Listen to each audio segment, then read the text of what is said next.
But he's really smart, so it's worth it. So I'll try to talk really fast. Okay, so some of this probably typed much better than we'll read, so I'll just try to sort of skim through the rough patches. Feel free to interrupt and shout out noises and comments and flying. Let's go to it. All right, so Wendy and I had originally been looking at a show based on notions of fantasy with a sort of a dark side, and I'm not actually sure quite how that conversation started, but it was a tendency that we sort of had noticed in a lot of Victoria artists whose work we liked already. And interestingly, they're not all even in this show. Sometimes I think you have these placeholders in your mind, and we were talking about different artists we liked over the years. And I think part of it for me is absolutely, growing up in Victoria, being kind of involved in a love-hate dialogue with this sort of alternative subcultural crust that is really unique to Victoria. You know, it's a challenge, but it's also kind of really fascinating. When you leave it, you miss it. So this was part of it. You know, that there's this heritage out here of experimental living and psychedelia and folk music and craft. What also seems sort of more of this particular moment is this kind of slightly weightless, whimsical quality which permeates some of this work. And I was trying to figure out how to relate to it, because it's something that I've been noticing and sort of recognizing. And what I typed was, it will always make me think of this sort of networking, obsessed turn of the millennium. It's a sense of interconnectedness that fueled upbeat, neoliberal notions of a self-policing community of moral and economic improvisation. Which is to say, you know, I have to admit, 3/4 of this show was curated through social media. I like that painting on Facebook. So I said, Lyle, can you strap it to the roof of your car? So somehow those two worlds, that virtual world and the roof of Lyle's car, met up on yesterday, Thursday evening, when he brought it in. Anyway, by now we're more begrudgingly circumspect about that social media, but there still is that buzz of displacement, this sort of momentary liberation of plugging in and getting down that remains a single experience. And I think that's somehow that dovetails with this subcultural vibe. And particularly with Victoria, the strain of escapism, because it's a tourist town, of course. It's always been a tourist town. It's a capital city because the premier at the time wanted to live here because he liked it. It's not a capital city for important political, geographical reasons. It's a fantasy place. And in the 1930s, it was reinvented by an American advertiser and real estate developer in this 1930s Tudor faux English mold, which is entirely artificial. As well, of course, it has an enormous population of people with addictive behaviors. And to me, those things connect, the tourism and the addictive behaviors. So I think the fantasy island motif kind of came through in terms of a way of thinking about Victoria as a kind of dreaming island. Finally, you know, the inescapable flora and fauna, the sort of natural wonders here. So on the one hand, you have this real tug, and I'm not trying to sound cynical about this, toward a kind of natural ethos or a grassrootsism, but at the same time, a sense that maybe that is less and less meaningful in the way we're participating in, or that challenge represented by the way that maybe flora and fauna are represented by some of these artists. So I'll say a couple of things about a few of the artists really quickly.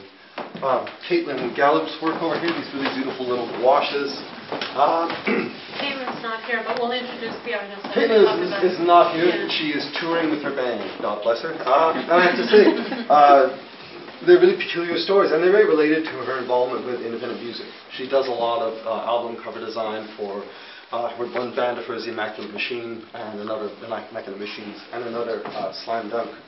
So this is part of the connections. This is kind of indie subculture world, and the paintings are called Summering, and somehow these look like little sort of happy wanderers in this landscape, but at the same time, the landscape sort of to me is a bit Brothers Grimm and a bit science fiction. It looks like maybe a cautionary tale for hipsters or something. It's a little dark, it's a little malign and insect-like, it's a bit alien. So there's something fascinating to me about the way in which those characters are really, really out of place. Okay, June Higgins' paintings, which are right over here next to June. June is right here. Wave at June. June is in the lovely paisley dress. Hi, June. Notice the difference between June's dress and June's painting. I just see her. Well, I think so. You know, I mean, I sort of think that this is kind of like a camouflage. You don't know if it's a camouflage for protection or a camouflage for predation. But it feels like a camouflage. These are sort of pretending to be landscapes. and the hackles are kind of risen up, and you can see underneath all this sort of crepuscular bacterial life is going on. And so in a way they too have a slightly fairyland kind of quality to them, but they seem to reveal that sometimes that kind of darker, more cautionary aspect to a lot of sorts of fairy tales and those kinds of stories. And in my own peculiar way, it makes me think a bit of Lyle's work. Here's one of Lyle's And pieces. Lyle's here. Lyle Schultz, there he is! Wow, I didn't know you were here when I went on that limb. Okay, so this painting is by Lyle, and this one also over here, World of M. Do get that in the shop because it's a really good painting. That painting over there, and okay, Lyle, here's what Lyle Schultz's paintings, by contrast, configure a wall on which dense, paranoid scribbles huddle together for crumbs of stray goodwill, all the while ready to change tactics and aggressively insinuate themselves into your consciousness. They do. They're a little bit grubby. They're a bit bacterial. They feel like they're breeding in the dark there, and you lift up something. Oh my God, what's living under there? And it's these strange little pieces of language. You know, they feel like the moment where language sort of is threatening to become really incoherent. It's all jumbling together.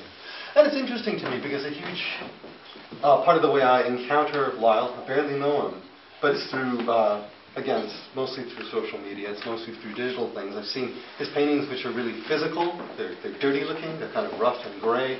I've only ever seen pixelated most of the time, except occasionally in a gallery. So it's really striking to me to see them as being in some way, to me anyway, as being about that. That's part of their subject matter. So this is kind of an interesting thing. Carly's work is over here.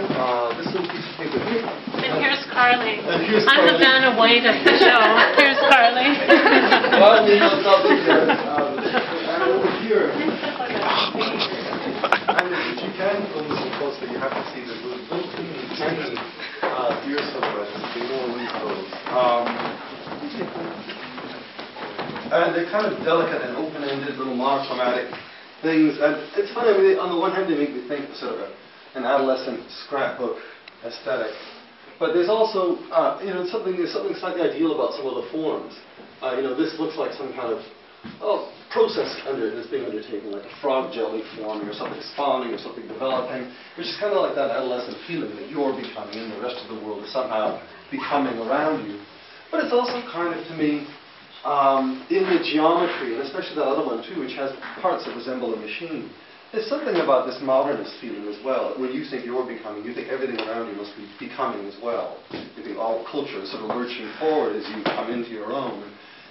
There's always something that's kind of poignant and potentially hazardous about that kind of belief.